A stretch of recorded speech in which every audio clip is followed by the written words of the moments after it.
Good afternoon, everyone. How are you all? Myself, Gohil Shwetambari, working as assistant teacher in સરકારી માધ્યમિક શાળા body તાલુકો જિલ્લો Botad. Gujarat virtual શાળામાં આપ સૌનું સ્વાગત છે મિત્રો. ગઈકાલે આપણે ડાયરેક્ટ ઇનડાયરેક્ટનું બેઝિક જે માહિતી છે એ જોઈ.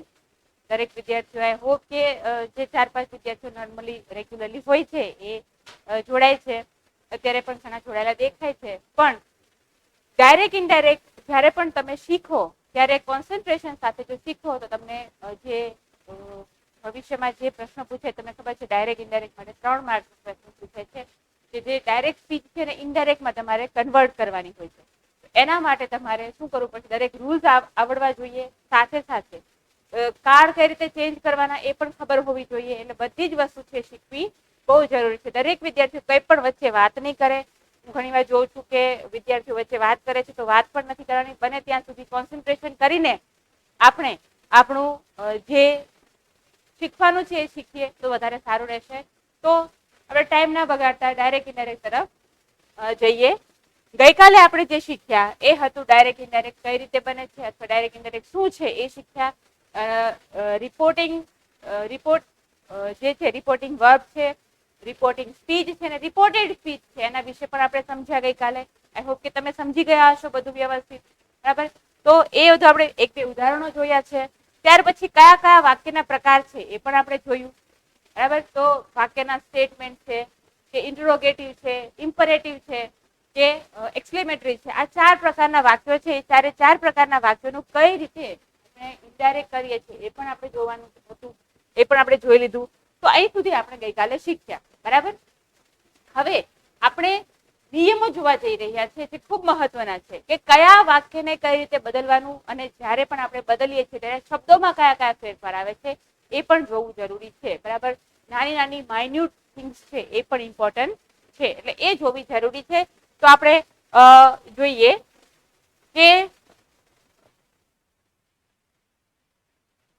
તો બધા જ પ્રકારના વાક્યમાં નીચે મુજબના ફેરફાર કરવામાં આવે છે. આપણે જોયું કે ભાઈ 4 પ્રકારના વાક્યો છે અને 4 પ્રકારના વાક્યોમાં આપણે માઇન્યુટ ચેન્જીસ કરીએ છીએ. પણ બધા જ પ્રકારના વાક્યોમાં આપણે કેવા પ્રકારના ફેરફાર કરીએ છીએ? જે ઓવરઓલ ફેરફાર છે એ આપણે આજે જોઈએ, બરાબર. તમને ખબર છે પહેલી વાર તમે ડાયરેક્ટ ઇનડાયરેક્ટ શીખતા નથી. તમે 9મા 10મા પણ શીખીને આવ્યા છો, કારણ કે 9મા ધોરણમાં અને 10મા ધોરણમાં પણ ડાયરેક્ટનું ઇનડાયરેક્ટ કરીએ છીએ. એક્ટિવ પેસિવ પણ તમને 9મા ધોરણમાં શીખવાડવામાં આવ્યું છે. એટલે છતાં આપણે વધારે નોલેજ લઈએ કે જેનાથી આપણને ઉપયોગી થાય. તો બધા જ પ્રકારના વાક્યમાં કઈ રીતે ડાયરેક્ટ ઇનડાયરેક્ટ છે કામ કરે છે તો એ જોઈએ. તો સૌથી પહેલા છે એ પંક્ચ્યુએશન્સમાં ફેરફાર થાય છે. તમને ખબર છે વિરામ ચિહ્નમાં આપણે ગઈકાલે જોયા હતા કે પંક્ચ્યુએશન્સમાં કયા કયા ફેરફાર થાય છે. તો પંક્ચ્યુએશન એટલે કયા? ગઈકાલે મેં વાત કરી હતી એ પ્રમાણે કે પંક્ચ્યુએશન એટલે ફૂલ સ્ટોપ, કોમા, સેમિકોલન, પછી આપણે જે single inverted comma, double inverted comma, question mark, exclamation mark, આ બધા જે છે એ બધા છે કે વિરામ ચિહ્ન કહેવાય. વિરામ ચિહ્ન આપણે અંગ્રેજીમાં શું કહે છે? પંક્ચ્યુએશન માર્ક, બરાબર. તો પંક્ચ્યુએશન માર્ક્સમાં આપણે કયા કયા ફેરફાર કરીએ છીએ એના થોડા ઉદાહરણ લીધેલા છે એટલે તમને ખ્યાલ આવશે કે કઈ રીતે એ વાક્ય છે બદલે છે, બરાબર. જોતા જઈએ. તો ડાયરેક્ટ સ્પીચને ઇનડાયરેક્ટ સ્પીચમાં જ્યારે પણ રૂપાંતર કરીએ ત્યારે આપણે ડાયરેક્ટ સ્પીચમાં આપેલ અવતરણ ચિહ્ન છે એ અવતરણ ચિહ્ન, પ્રશ્નાર્થ ચિહ્ન અને ઉદ્ગાર ચિહ્ન છે એ નીકળી જાય છે. જો અહીંયા અવતરણ ચિહ્નો આપેલા છે, તમને ખબર છે ડબલ તમે જોઈ શકો છો, બરાબર. પ્રશ્નાર્થ ચિહ્ન તમને ખબર છે એને કહેવાય છે ક્વેશ્ચન માર્ક, બરાબર. અને સાથે સાથે ઉદ્ગાર ચિહ્ન કે એક્સક્લેમેશન માર્ક, બરાબર. કારણ કે ઉદ્ગાર વાક્યને આપણે શું કહે છે? એક્સક્લેમેશન સેન્ટેન્સ કહે છે, બરાબર. તો એના માટે આપણે ઉદ્ગાર ચિહ્ન એવું આપણે ગુજરાતી કહી શકીએ, બરાબર. તો આ રીતે અવતરણ ચિહ્ન, પ્રશ્નાર્થ ચિહ્ન અને ઉદ્ગાર વાક્યનો ઉદ્ગાર ચિહ્ન છે એ આપણે શું કરીએ છીએ? એ નીકળી જાય છે, આપણે કાઢી નાખીએ છીએ, બરાબર. કાઢી નાખીએ છીએ તો વાક્યમાં પણ કંઈક ફેરફાર કરતા હશે ને એ આપણે જોઈએ. તો એનું એક્ઝામ્પલ જોઈએ તો Rupa said I do not like novels, બરાબર. રૂપા સેડ, અહીંયા રૂપા છે તમને ખબર છે કે રૂપા છે એ રિપોર્ટિંગ સ્પીચ છે, બરાબર. એટલે કે રિપોર્ટર છે. સેડ છે શું છે? સેડ છે એ રિપોર્ટિંગ વર્બ છે, અને I do not like novels એ રિપોર્ટેડ સ્પીચ છે, જે બોલાયેલા શબ્દો છે એ આ બોલનાર છે અને સેડ છે રિપોર્ટિંગ વર્બ, બરાબર. તો આ રીતે Rupa said I do not like novels, બરાબર. રૂપા એવું કહે છે કે મને નોવેલ્સ નવલકથાઓ ગમતી નથી એવું કહે છે, બરાબર.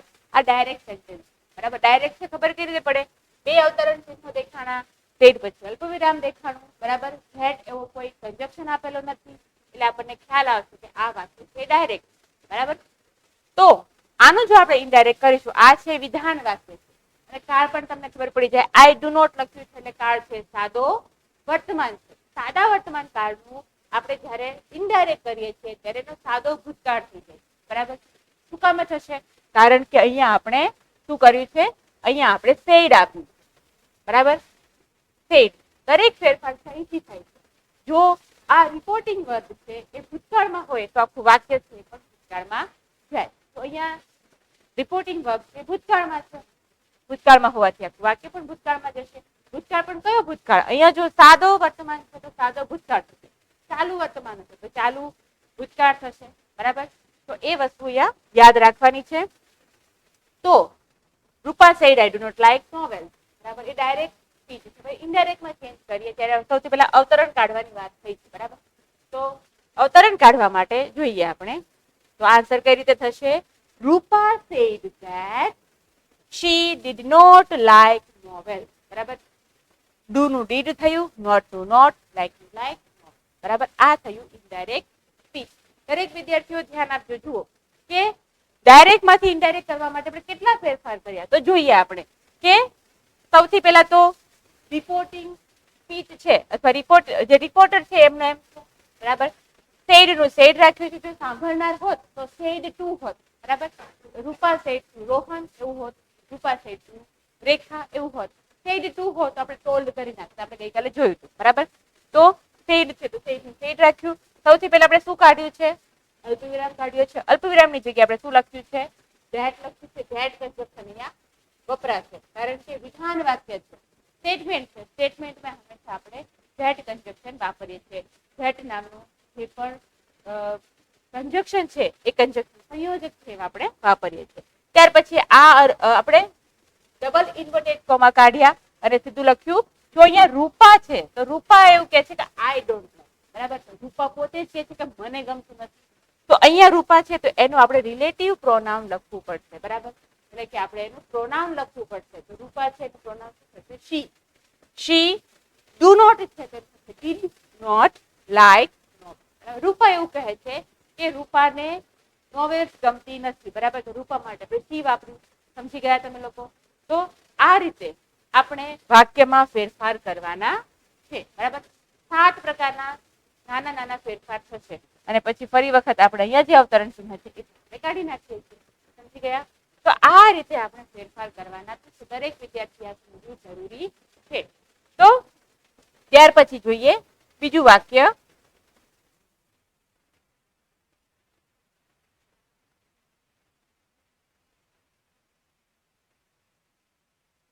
Jack said, "What a lovely scene." Jack said, Jack કહે છે કે what a lovely scene એવું કહે છે. જો what a lovely scene અને પાછળ ઉદ્ગાર ચિહ્ન છે તો આપણે સમજી જવું જોઈએ કે આ વાક્ય છે એ ઉદ્ગાર ચિહ્ન વાળું, એટલે કે આ વાક્ય છે એ ઉદ્ગાર વાક્ય છે. તો ઉદ્ગાર વાક્ય છે એને આપણે કઈ રીતે ઇનડાયરેક્ટમાં ચેન્જ કરીશું એ જોઈએ. તો જેક સેડ, બરાબર. સેડ આપ્યું છે એટલે આપણે સમજી જવાનું છે કે આપણે આ વાક્ય છે એમાં પણ કાળમાં ફેરફાર કરવા પડશે, સમજી ગયા. તો જેક સેડ એનું આપણે કરવા જઈએ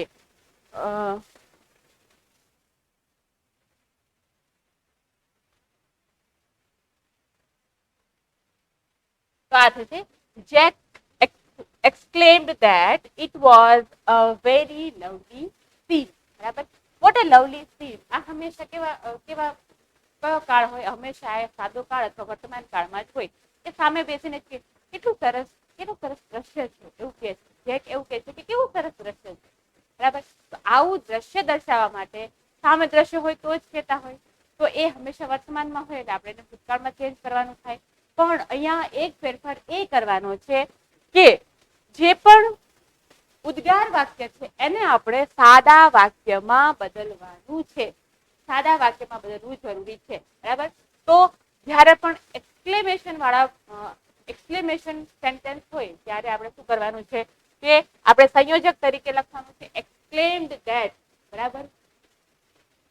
જેક exclaimed that, said ની જગ્યાએ આપણે શું કર્યું exclaimed લખ્યું. બરાબર. ઘણીવાર આપણે exclaimed with surprise, exclaimed with joy, જો દુઃખની લાગણી હોય તો exclaimed with sorrow. બરાબર. આવા શબ્દો આપણે વાપરીએ છીએ. તમે આવું ઘણીવાર શીખ્યા હશો, સાંભળ્યું હશે. બરાબર. તો આ જે છે એ exclaimed with sorrow, દુઃખની લાગણી હોય ત્યારે, ક્યારે એકદમ ઉલ્લાસની એવી લાગણી હોય ત્યારે exclaimed with joy.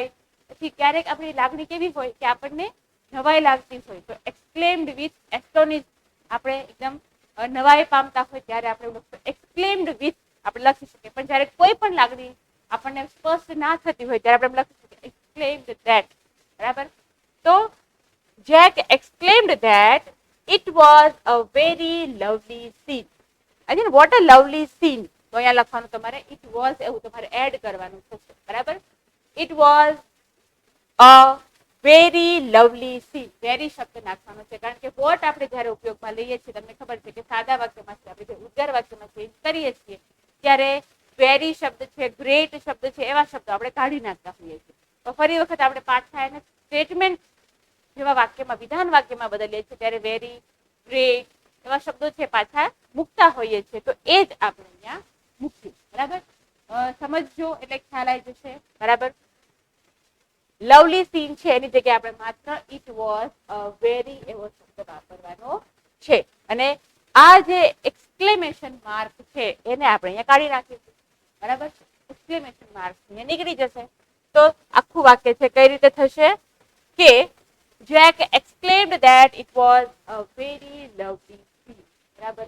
આ રીતે વાક્ય થશે. તો ઉદ્ગાર વાક્ય છે અને વિધાન વાક્ય બનાવીને આપણે લખવાનું છે. એ સમજ્યા. હવે પછી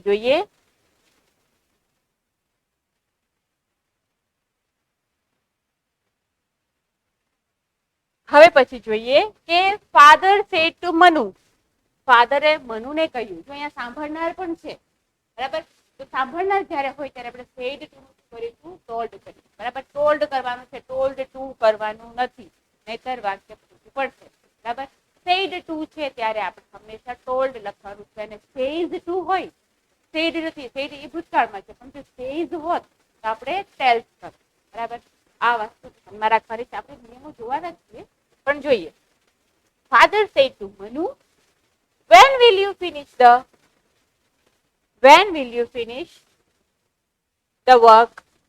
તો કે છે father said to Manu, when will you finish the work? Father મનુને કહે છે તારું કામ ક્યારે પૂરું કરીશ. આ વાક્ય છે પ્રશ્નાર્થ વાક્ય છે. જુઓ છો તમે ક્વેશ્ચન માર્ક છે. બરાબર. અને અહીંયા વેન થી વાક્ય શરૂ થાય છે. બરાબર. એટલે આ છે એ સમય દર્શાવતો વેન છે, સમય દર્શાવતો WH ક્વેશ્ચન છે. તમને ખબર છે વોટ, વાય, વેન, વેર આ બધા WH ક્વેશ્ચન છે. How, how many, how often આ બધા છે WH ક્વેશ્ચન છે. તમે સમજો છો. તો અહીંયા વેન છે એ પણ WH ક્વેશ્ચન છે. બરાબર. તો હવે આ વાક્યનું જ્યારે આપણે ઇનડાયરેક્ટ કરીએ છીએ ત્યારે કન્જક્શન છે આપણે કયો વાપરીએ છીએ એ જોઈએ અને સાથે સાથે આ પ્રશ્નાર્થ વાક્ય છે એને આપણે વિધાન વાક્યમાં બદલીશું. બરાબર. જોઈએ કઈ રીતે. ફાધર જુઓ સેડ ટુ છે તો અહીંયા પ્રશ્નાર્થ વાક્ય છે. બરાબર. અને પ્રશ્નાર્થ વાક્ય હોવાથી આપણે શું લખીશું અહીંયા આસ્ક્ડ એવી રીતે લખીશું. શું લખીશું? આસ્ક્ડ. Father asked Manu. પ્રશ્નાર્થ વાક્યમાં આપણે આસ્ક્ડ એવો શબ્દ મૂકવાનો છે. બરાબર. સેડ ટુ હોય અને વિધાન વાક્ય હોય તો ટેલ્સ લખીશું. પછી પ્રશ્નાર્થ વાક્ય હોય તો આપણે આસ્ક્ડ એવું લખીશું. જો અહીંયા આસ્ક્ડ એટલે લખીશું કારણ કે સેડ છે, ભૂતકાળ છે એટલે આસ્ક પણ ભૂતકાળમાં જશે. પણ જો સેડ હોત તો આપણે આસ્ક એમ લખીશું. બરાબર. આ રીતે ફાધર આસ્ક મનુ વેન. જો અહીંયા કન્જક્શન ધેટ આવતું નથી. આપણે કન્જક્શન કોણ છે અહીંયા કન્જક્શન છે શું છે વેન ને આપણે કન્જક્શન નો ઉપયોગ કરી દીધો છે, ધેટ નો ઉપયોગ કર્યો નથી. બરાબર. વેન હવે કોણ છે કોને પૂછે છે મનુને પૂછે. બરાબર. તો અહીંયા યુ છે એની જગ્યાએ આપણે શું લખવું પડશે મનુ. અને મનુ માટે બીજું મનુ લખવાના નથી. ત્યાં આપણે શું લખવાના છે પ્રોનાઉન વાપરવાના છે. મનુ છે છોકરાનું નામ છે, છોકરાનું નામ હોવાથી આપણે ત્યાં શું લખીશું? he લખીશું. બરાબર? તો જોઈએ. when આ વાક્ય છે કેવું છે? વિધાન પ્રશ્નાર્થ વાક્ય છે. વિધાન વાક્યમાં બદલવાનું છે. તો વિધાન વાક્યમાં બદલતી વખતે આપણે એક વસ્તુ ધ્યાન રાખવી પડશે કે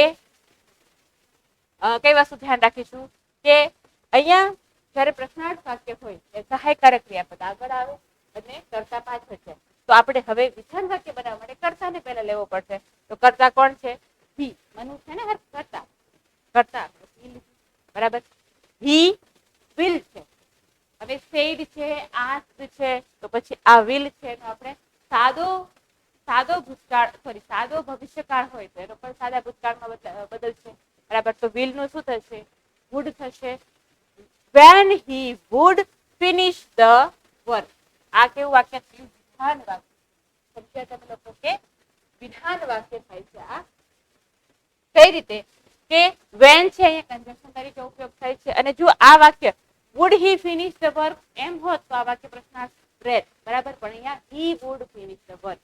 when he would finish the work. આ છે પ્રશ્નાર્થ વાક્યનું વિધાન વાક્યમાં ચેન્જ કર્યું આપણે.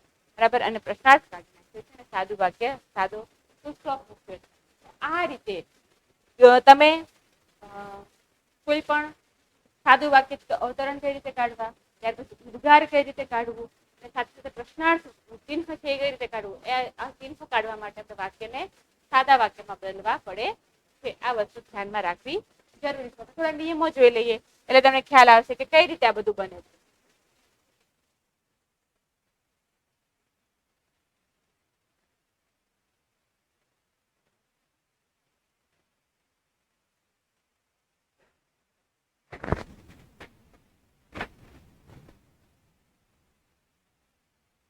જોઈએ તો પેલો ચેન્જ હતો શું હતો? એ પંક્ચ્યુએશનમાં ફેરફાર. બરાબર? હવે બીજો જે ફેરફાર છે કયો છે? તો બીજો ફેરફાર છે એ છે ચેન્જીસ ઇન પ્રોનાઉન્સ. પ્રોનાઉન્સ એટલે કે સર્વનામમાં કયા કયા ફેરફાર કરવાના છે તે જોઈએ.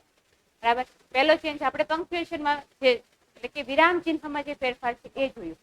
હવે આપણે જે જોઈએ છે એ શેમાં જોઈએ છે? સર્વનામમાં શું ફેરફાર થાય છે એ જોઈએ. બરાબર? નામ હોય તો એનું સર્વનામમાં પણ કયા કયા ફેરફાર કરવાના છે એના ઉદાહરણ સાથે આપણે જોઈએ.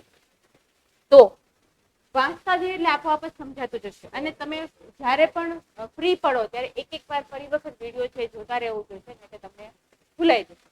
તો પ્રથમ પુરુષના સર્વનામો જેવા કે પ્રથમ પુરુષના સર્વનામો કયા કયા છે? બરાબર? પ્રથમ પુરુષ તમને યાદ હશે કે આપણે સિંગ્યુલર પ્લુરલ એવું લખતા હોઈએ છીએ. આની પહેલા પણ મેં આપણે જ્યારે કાળ શીખતા હતા ત્યારે સમજાવ્યું હતું કે સિંગ્યુલર એટલે કે પ્રથમ પુરુષ, દ્વિતીય પુરુષ, તૃતીય પુરુષ, એક વચન, બહુવચન. પ્રથમ પુરુષમાં આઈ, વી. બરાબર? એ પ્રથમ પુરુષ છે. બરાબર? તો અહીંયા શું કે છે કે પ્રથમ પુરુષના સર્વનામો જેવા કે I, we, me, us, my, our, mine, ours, myself, ourself. આટલા શબ્દો હોય વગેરે બોલનારના વચન. જે બોલનાર છે એના વચનના આધારે ફેર પડે. બોલનાર કોણ છે? રિપોર્ટિંગ સ્પીચ જે છે આપે છે એ. બરાબર? તો અહીંયા જે રિપોર્ટર છે, જે બોલનાર છે, આપણે જે અહીંયા તમે જુઓ છો કે મોહન સેડ ટુ શિલ્પા. તો મોહન છે એ બોલનાર.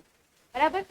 તો અહીંયા બોલનારના વચન પ્રમાણે બોલનાર જો એક વચન હોય તો એક વચન, બોલનાર જો બહુવચનમાં હોય તો બહુવચન, બોલનાર જો સ્ત્રીલિંગ હોય તો સ્ત્રીલિંગ, અને બોલનાર જો પુલ્લિંગ હોય તો પુલ્લિંગ. એ પ્રમાણે ત્રીજો પુરુષ એક વચન અને બહુવચન પ્રમાણે બદલાઈ જાય છે. ફરી વખત સમજીએ. પ્રથમ પુરુષના સર્વનામો જેવા કે I, we, me, us, my, our, mine, ours, myself અને અવરસેલ્ફ વગેરે બોલનારના વચન એટલે કે એક વચન અથવા બહુવચન, જાતિ એટલે કે પુલ્લિંગ અથવા સ્ત્રીલિંગ, અને પુરુષ એટલે કે ત્રીજો પુરુષ એક વચન અને બહુવચન પ્રમાણે બદલાઈ જાય છે. સાંભળવામાં થોડું એવું લાગે કે આ શું ચાલી રહ્યું છે, પણ આપણે ઉદાહરણ જોઈશું એટલે તરત જ ખ્યાલ આવી જશે. જોઈએ. Mohan said to Shilpa. એ જો બોલનાર અને સાંભળનાર બને છે. અને મોહન છે તે રિપોર્ટિંગ સ્પીચ છે. બરાબર? એ રિપોર્ટ કરે છે, રિપોર્ટર છે. અહીંયા બોલનાર છે. Mohan said to Shilpa, I will give my notebook to you. Mohan શિલ્પાને કહે છે કે I will give my notebook to you. બરાબર? મોહન શિલ્પાને કહે. જ્યારે આપણે આનું ઇનડાયરેક્ટ કરવા જઈએ તો તો શું કરીશું? મોહન ટોલ્ડ. તમને ખબર છે કે સેડ ટુ આવ્યો એટલે આપણે શું લખ્યું છે અહીંયા? ટોલ્ડ લખ્યું. મોહન ટોલ્ડ કોને કહે છે? શિલ્પા. મોહન ટોલ્ડ શિલ્પા. કંજક્શન કોણ આવશે અહીંયા? સાદું વાક્ય છે એટલે કંજક્શન આવશે that. Mohan told Shilpa that. અહીંયા કોણ કે છે? I will give. આઈ એ મોહન કે છે, બરાબર. તો આઈ છે એનું આપણે શું કરીશું? બોલનારના વચન પ્રમાણે એક વચન અથવા બહુવચન કરીશું, બરાબર. તો અહીંયા બોલનાર કોણ છે? મોહન છે. મોહન છે એનું આપણે જે સર્વનામ છે એ શું થશે? હી થશે, બરાબર. મોહન એક છે એટલે હી થશે, બરાબર. મોહન કરતા એક કરતા વધારે હોત આપણે બી કરત, બરાબર. તો અહીંયા મોહન એવું કે છે કે આઈ વિલ ની જગ્યાએ હી વુડ ગીવ નું ગીવ. એ કોની નોટબુક છે? નોટબુક તો મોહન ની છે. I will give my notebook એવું મોહન કે છે. તો he will give his notebook, બરાબર. તેની નોટબુક આપશે, બરાબર. તો he would give his notebook to her, બરાબર. અહીંયા યુ છે કોણ છે સાંભળનાર? યુ છે એ શિલ્પા છે, બરાબર. તો શિલ્પા હોવાથી અહીંયા તમારે શું કરવાનું છે? એનું હર કરવાનું. બંનેના રિલેટિવ પ્રોનાઉન આપણે કે બંનેના સર્વનામો છે એ આપણે જોવાના થશે, બરાબર. તો આટલી વસ્તુ તમારે સમજવાની છે. સમજ પડી કે મોહન છે બોલે છે, સાંભળનાર કોણ છે? શિલ્પા, બરાબર. તો આપણે જે રીતે વાત કરીએ છીએ એ પ્રમાણે અહીંયા મોહન છે એના માટે સર્વનામ હી લખીએ છીએ અને શિલ્પા માટે આપણે હર લખીએ છીએ. તો આ રીતે આપણે બોલનાર છે એના વચનમાં અને સાંભળનાર છે એના વચનમાં ફેરફાર કરીએ છીએ, બરાબર. હજુ એક એક્ઝામ્પલ જોઈ લઈએ. The boy said we want holiday. અહીંયા એક છોકરો બોલે છે અને એક છોકરો બધા સાથે મળીને બોલે છે. શું બોલે છે? We want holiday.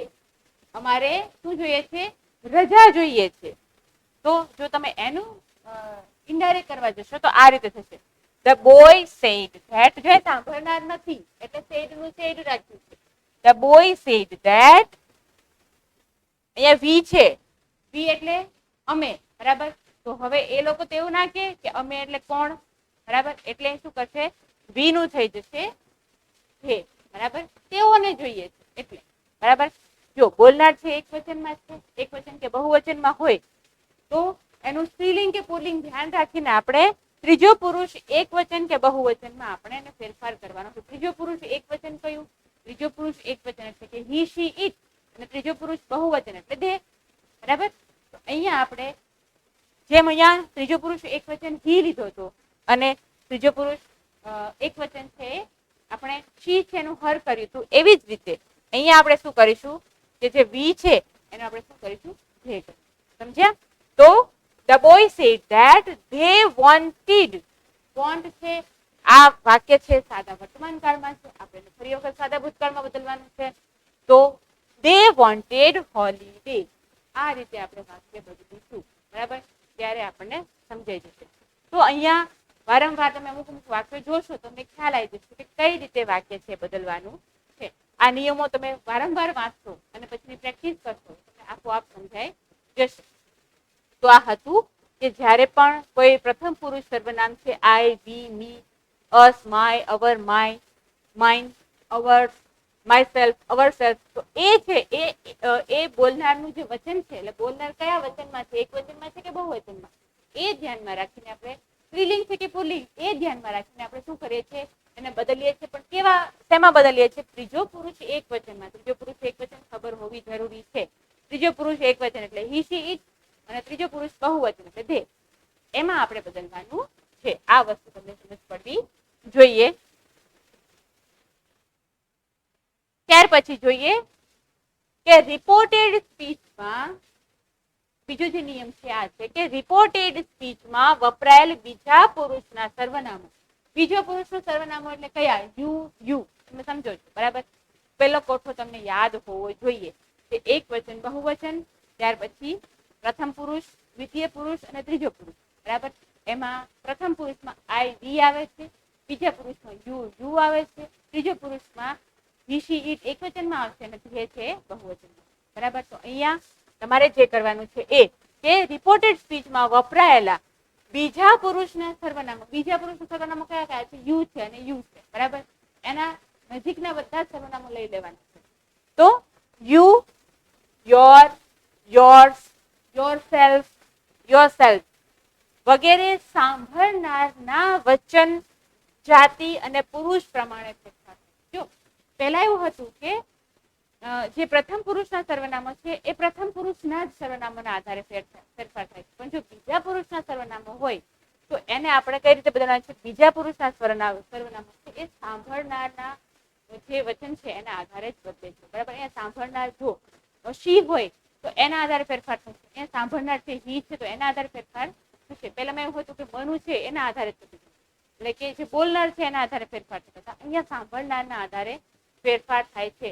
તમે વારંવાર આ વસ્તુ વાંચશો, સમજશો તો તમે સમજી શકશો, બરાબર. તો ઉદાહરણ જોઈએ એટલે ખ્યાલ આવશે.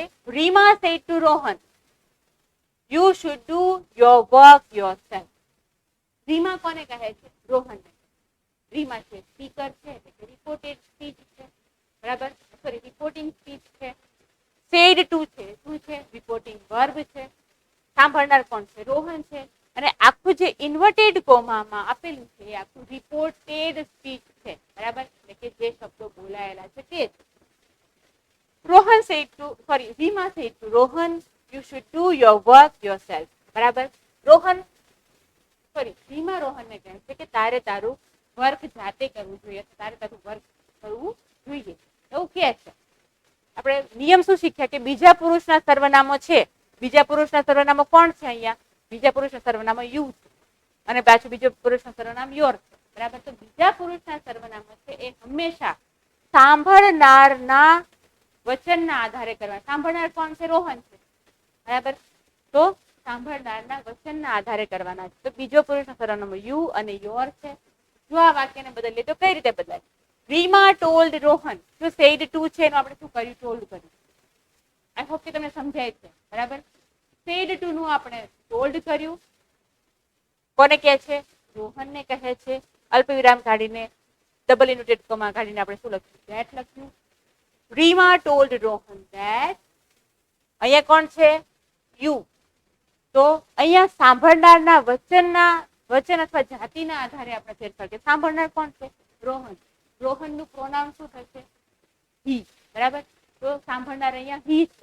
બોલનાર ભલે શી છે પણ સાંભળનાર અહીંયા હી છે. તો હી ના આધારે આપણે ફેરફાર કરવા પડશે. તો શું લખીશું? હી. આપણે કોને કહે છે? રીમા છે રોહનને કહે છે એટલે હી. શુડ નું શુડ, બરાબર. શુડ છે અહીંયા શું છે? શુડ છે એ અહીંયા મોડલ ઓક્સિલરી તરીકે ઉપયોગમાં લેવાય છે એટલે શુડ નું શુડ. ડુ અહીંયા પાછું યોર ની જગ્યાએ આવશે હીઝ વર્ક હિમસેલ્ફ, બરાબર. યોરસેલ્ફ ની જગ્યાએ આવશે હિમસેલ્ફ, બરાબર. તો આ રીતે આપણે ફેરફાર કરીશું કે Rima told Rohan that he should do his work himself, બરાબર. એટલે કે સાંભળનાર છે સાંભળનારના વચનના આધારે સાંભળનારની જાતિના આધારે આપણે ફેરફાર કરીશું, બરાબર. ક્યારે? જ્યારે રિપોર્ટેડ સ્પીચમાં, આ રિપોર્ટેડ સ્પીચ અવતરણ ચિહ્ન વાળું જેટલું છે બધું, જ્યારે રિપોર્ટેડ સ્પીચમાં બીજા પુરુષના સર્વનામો આપ્યા. બીજા પુરુષના સર્વનામો કયા કયા? યુ, યોર, યોર્સ, યોરસેલ્ફ અથવા યોરસેલ્ફ.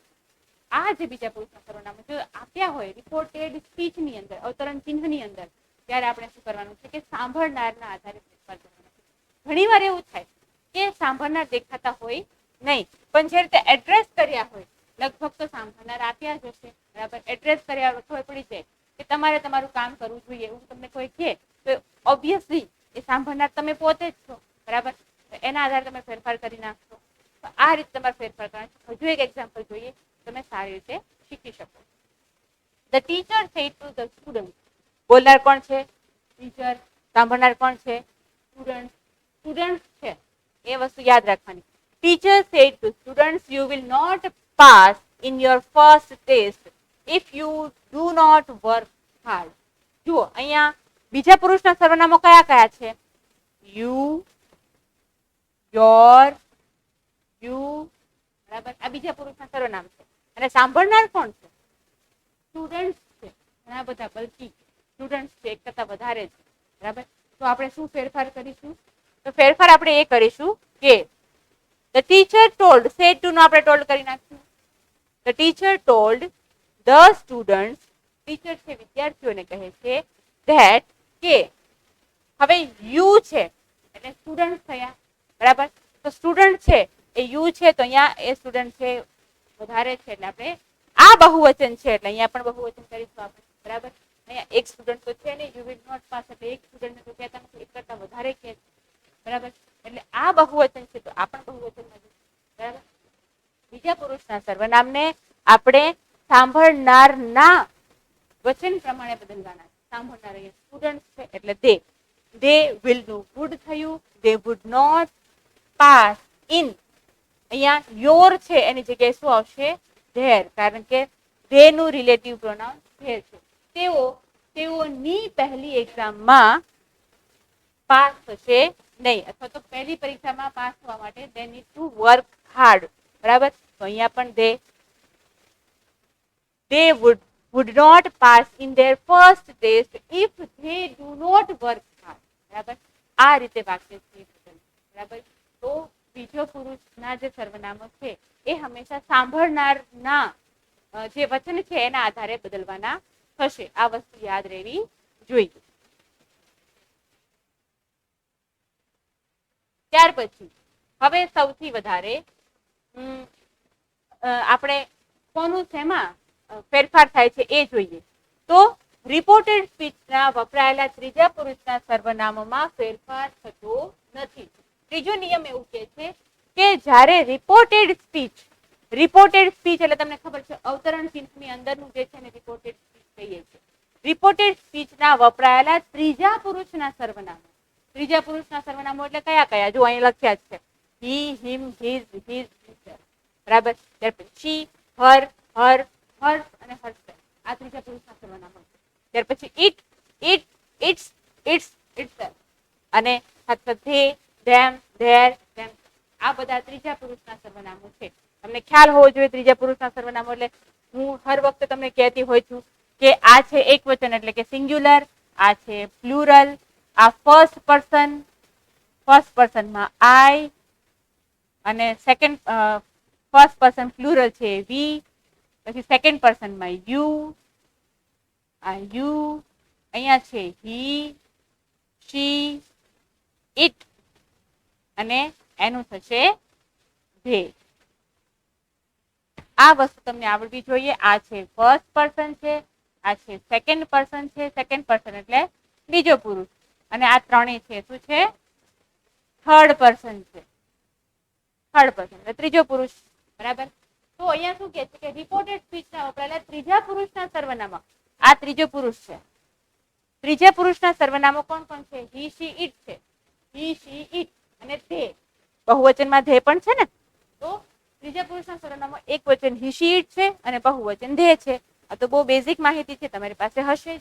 તો ત્રીજા પુરુષના સર્વનામો છે એમાં કોઈ ફેરફાર થતો નથી. તો કયા કયા છે એમાં ફેરફાર નહીં થાય? તો he છે એમાં ફેરફાર નહીં થાય, him, his, himself એમાં ફેરફાર નહીં થાય. જો રિપોર્ટેડ સ્પીચની અંદરની વાત થાય છે કે અવતરણ ચિહ્નની અંદર આપ્યું હોય ત્યારે બરાબર. he નું her, hers, herself, it itself, they નું they, them, their અને themselves બરાબર.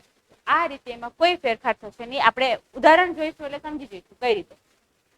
માયા said he will not help them. માયા એવું કહે છે કે he will not help them. તેઓ હવે જો આપણે રિપોર્ટેડ સ્પીચમાં વપરાયેલા રિપોર્ટેડ સ્પીચમાં શું વપરાણું છે? આ અને આ હે ને, બંને શું છે? ત્રીજા પુરુષના સર્વનામો છે ને. તો આ ત્રીજો પુરુષનું સર્વનામ he છે અને આ them છે એ પણ ત્રીજા પુરુષનું સર્વનામ બરાબર. તો અહીંયા લિસ્ટ આપ્યું છે આપણે એટલે વધારે આપણે વિચારવાની પણ જરૂર નથી. તો માયા said he will not help them. તો અહીંયા માયા said આપણે that conjunction મૂકીશું. માયા said that he would not help them બરાબર. આ રીતે આપણે જ્યારે રિપોર્ટેડ સ્પીચની અંદર થર્ડ પર્સન સિંગ્યુલર અને થર્ડ પર્સન પ્લુરલ આપ્યું હોય, ત્રીજો પુરુષ એકવચન અને ત્રીજો પુરુષ બહુવચન. કોણ કોણ છે? ત્રીજો પુરુષ એકવચન he, she, it, ત્રીજો પુરુષ બહુવચન કોણ છે? they. જો એ રિપોર્ટેડ સ્પીચની અંદર આપ્યા હોય તો આપણે કોઈ ફેરફાર કરવાનો છે.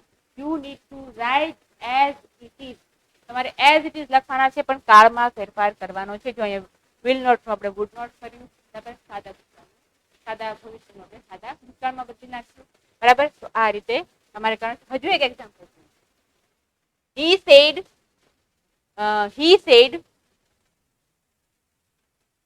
અહીંયા આપણે અવતરણ ચિહ્ન છે લખવાના નથી, પણ આપણે કરી દઈએ. Okay, he said she will not give him her notebook. બરાબર. તો he said તેણે કહ્યું કે she will not give him her notebook. બરાબર.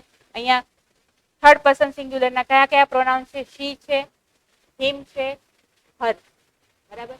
તો હવે આપણે એને ચેન્જ કરો તો કઈ રીતે કરીશું? he said that she will not નું થશે would not, give નું give, him નું him, her નું her. વાક્યનો આપણે અર્થ પણ સમજવાનો છે, તો પણ આપણે આસાનીથી કરી શકીએ કે he said that he will not give him her notebook. તે કહે છે કે તેણી તેને નોટબુક આપશે, તેણીની નોટબુક તેને આપશે નહીં. તો આવું જ્યારે કેવું હોય ત્યારે he said that she would not give him her notebook. તેને ખાતરી છે કે તેની નોટબુક છે કોઈને આપતી નથી, એટલે આપશે નહીં. તો આ રીતે તમે વાક્યમાં ફેરફાર કરો, ત્રીજો પુરુષ એક વચન હોય ત્યારે. બરાબર. ત્યાર પછી હજુ એક એક્ઝામ્પલ છે. માયા said that he would not help them. બરાબર. અહીંયા એ પણ છે કે he said she will not give him her notebook અને he said that she would not give him her notebook. આપણે જે વાક્ય જોયા છે એના એ જ વાક્યો છે. હવે આપણે આ તમારે સ્ક્રીનશોટ પણ પાડી લેવાનો છે, તમને ખ્યાલ આવે. અને જો ના સમજાય તો પણ આપણે, હું બોલું છું તમે સમજો, કદાચ લાઇટિંગના કારણે તમને દેખાતું ના હોય તો તમે સમજો કે ડાયરેક્ટ માંથી ઇનડાયરેક્ટ કરો ત્યારે કયા કયા શબ્દોમાં ફેરફાર થાય છે એ જોવાનું છે. તો અહીંયા ધીસ નું થશે ધેટ. બરાબર. ધીસ નું ધેટ. જ્યારે પણ તમે ડાયરેક્ટ માંથી ઇનડાયરેક્ટમાં જાઓ ત્યારે ધીસ નું તમારે ધેટ લખવાનું છે, ધીઝ નું ધોઝ, હિયર નું ધેર, અગો નું બિફોર, ધસ નું સો, જસ્ટ નાવ નું ધેન, કમ નું ગો, ટુડે નું ધેટ ડે, ટુનાઇટ નું ધેટ નાઇટ, યસ્ટરડે નું ધ પ્રીવિયસ ડે, ટુમોરો નું ધ નેક્સ્ટ ડે અથવા તો the following day, last week નું ધ પ્રીવિયસ વીક અને નેક્સ્ટ વીક નું ધ ફોલોવિંગ વીક. બરાબર. આ રીતે તમારે ફેરફાર કરવાના છે. તો આ રીતે તમારે ફેરફાર કરવાના છે. બાકી એવું લખ્યું છે કે બોલનારના સ્થળે આવવા માટે, જો તમારે બોલનાર છે એના સ્થળે આવવા માટે જો કમ વપરાયું હોય તો એનું જો વપરાયું હોય તો એનું કમ થશે નહીં. અને સાંભળનાર જો અન્ય જગ્યાએ જવા માટે કહેતા હોય ત્યારે તમે જો શબ્દ વાપરશો એવું અહીંયા કહે છે. બરાબર. તો આ રીતે આ ખાસ તમારે સ્ક્રીનશોટ લેવાની જરૂર છે કે કયા શબ્દનો કયો ફેરફાર થશે એ લખવું જરૂરી છે. કે ધીસ નું ધેટ, ટુડે નું ધેટ ડે, ધીસ નું ધોઝ, ટુનાઇટ નું ધેટ નાઇટ. આ આપણે જ્યારે વાક્ય લખીશું ત્યારે આપણને ખ્યાલ આવી જશે. બરાબર. જોઈએ એટલે ખ્યાલ આવશે કે John said that he is coming here next week. જો આપણે જે ફેરફાર જોયા એ જ ફેરફાર અહીંયા જોવાના કે John said that he is coming here next week. Next week માટે તમને ખબર છે કે આપણે શું કરવાનું છે? નેક્સ્ટ વીક માટે આપણે કયો શબ્દ લખવાનો છે? જુઓ, નેક્સ્ટ વીક માટે તમે લેશો ધ ફોલોવિંગ વીક. બરાબર. તો આ ફેરફાર આપણે ત્યાં કઈ રીતે કરીએ જોઈએ. તો John said that he is coming here next week. Here નું there કરવાનું છે અને next week નું શું કરવાનું છે? The following week કરવાનું છે. જો કઈ રીતે થાય છે. John said that, બરાબર. John said that he is coming છે. ચાલુ વર્તમાન કાળ છે, ચાલુ ભૂતકાળમાં બદલવાનું છે. તો શું થયું? He was coming. Here નું આપણે શું લખ્યું? There. નેક્સ્ટ વીક નું શું લખ્યું? The following week. આ રીતે બદલવાનું છે. John said that he was coming there the following week. આ રીતે આપણે ફેરફાર કરવાનો છે કે વાક્યની અંદર the here, there, tonight, that night આ કેવી રીતે ચેન્જ કરવાનો છે એ તમને અહીંયા ખ્યાલ આવશે. બીજું ઉદાહરણ જોઈએ. Maya said to Mohan. માયા મોહનને કહે છે I will come to your house tomorrow. બરાબર. માયા મોહનને કહે છે કે હું તારી ઘરે આવતીકાલે આવીશ. બરાબર. તો અહીંયા કમ નું થશે ગો. બરાબર. અને ટુમોરો નું ધ નેક્સ્ટ ડે થશે. બરાબર. જોઈએ કઈ રીતે. માયા ટોલ્ડ. જો આ વસ્તુ ધીમે ધીમે પછી એવું નહીં કે બીમાં વધી જાય તો ભૂલી જઈએ કે માયા સેડ ટુ નું આપણે શું કરીશું? ટોલ્ડ કરીશું. માયા ટોલ્ડ મોહન that that વાપર્યો. she would go. કમ નું શું થયું? go. will નું થયું would. she would go to. અહીંયા યોર છે. બરાબર. તમને ખબર છે યોર જ્યારે પણ વાક્યમાં, એટલે બીજો નિયમ યાદ કરો કે જ્યારે વાક્યમાં કોઈ પણ બીજા પુરુષના સર્વનામ આપ્યો છે, યુ, યોર, યોર્સ, યોરસેલ્ફ આપ્યા હોય ત્યારે સાંભળનારનું જે વચન છે એના આધારે ફેરફાર કરીશું. સાંભળનાર કોણ છે? મોહન છે. બરાબર.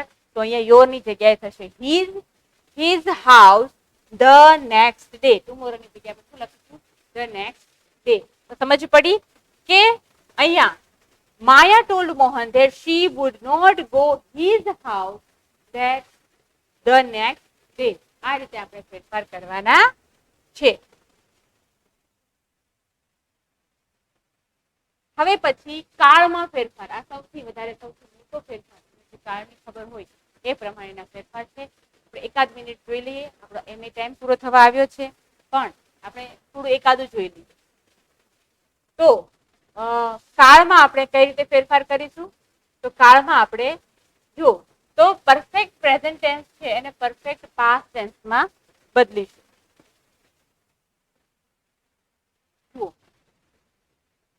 જો રિપોર્ટિંગ વર્બ ભૂતકાળમાં હોય તો રિપોર્ટિંગ વર્બ એટલે કે જો પણ કોઈ પણ રિપોર્ટિંગ વર્બ કોણ છે ખબર હોવી જોઈએ. જો એ ખબર નહીં હોય તો ખબર પડશે નહીં. મેં તમને લગભગ હર વખતે કહેતી હોઉં છું કે રિપોર્ટિંગ વર્બ છે સેડ, સેઝ આ બધું છે રિપોર્ટિંગ વર્બ. બરાબર. તો જો રિપોર્ટિંગ વર્બ ભૂતકાળમાં હોય તો જ રિપોર્ટેડ સ્પીચમાં આપેલા કાળમાં નીચે મુજબના ફેરફાર થશે. બરાબર. કે જો રિપોર્ટિંગ વર્બ છે ભૂતકાળમાં છે તો જ એના રિપોર્ટેડ સ્પીચ એટલે કે અવતરણ ચિહ્નની અંદર આપેલું જે સ્પીચ છે એના કાળમાં ફેરફાર થશે. નહીં તો કાળમાં કોઈ ફેરફાર થશે નહીં. એટલે કે અહીંયા જો ભૂતકાળ હશે તો અહીંયા ભૂતકાળમાં જશે. બરાબર. અહીંયા જો સેડ છે આ ભૂતકાળમાં છે તો ફરી વખત આ ભૂતકાળમાં છે. બરાબર. ભૂતકાળ પણ કયો ભૂતકાળ? જો ચાલુ ભૂતકાળ હોય ફરી ચાલુ વર્તમાન તો ચાલુ ભૂતકાળ થાય. તો અને સાદો વર્તમાન કાળ છે તો સાદો ભૂતકાળ થાય. બરાબર. તો આપણે એ બધા જ જે પણ નિયમો છે એ હવે આપણે આવતીકાલે જોઈશું. બરાબર. અહીંયા સુધી રાખીએ. જે મેઇન પોર્શન આપણો છે બાકી છે હજુ ને કયો છે કે કાળમાં કયા ફેરફાર કરવાના અને કાળ એના માટે આવડવા જરૂરી છે. બરાબર.